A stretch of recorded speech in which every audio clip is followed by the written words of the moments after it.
Right now, you're alive because of millions of tiny decisions you never made. Your parents met. Your grandparents survived. Someone caught a train. Someone missed a ship. Someone turned left instead of right. Your entire existence hangs on an impossible chain of accidents stretching back through history. But here's the strange part. Sometimes that entire chain pivots on one decision made by one ordinary person 500 years ago. It's older than your country, older than modern science, older than almost everything that feels familiar. The question is, how can one tiny choice made centuries ago eventually lead to you? To answer that, we have to go back to the beginning. For almost all of human history, your ancestors lived in small groups. Anthropologists like Robin Dunbar suggest humans naturally maintained close social circles of roughly 150 people. In communities that size, every birth, friendship, and marriage mattered. Imagine a village with only a few hundred people. One young woman decides to marry someone from the next valley instead of someone she grew up with. It seems like a personal decision, but it changes where their children are born, who those children meet, who their grandchildren marry. Within only a few generations, one choice has created an entirely different family tree. History doesn't move in straight lines. It branches. Think about that. Now jump to Europe around the year 1500. The world is changing faster than anyone realizes. The printing press is spreading new ideas.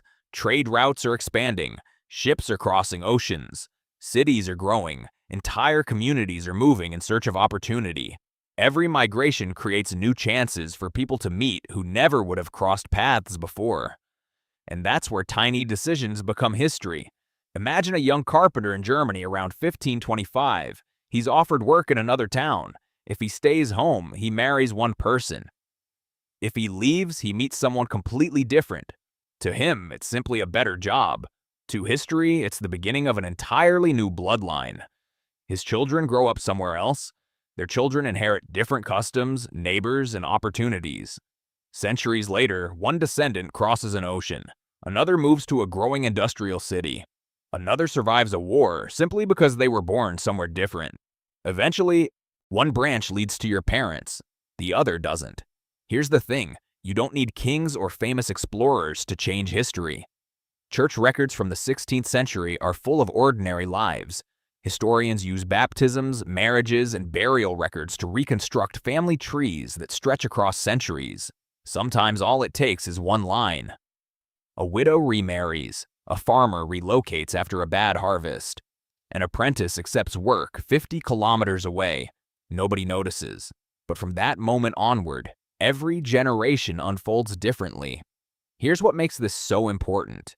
We usually imagine history as the story of emperors, wars, and revolutions, but your DNA tells a different story. It's mostly the story of ordinary people making ordinary decisions. Who to trust, where to live, whether to leave, whether to stay. But here's where things get really strange. Every choice closes some doors, and other doors suddenly appear. That's path dependence. Your future depends on what happened before.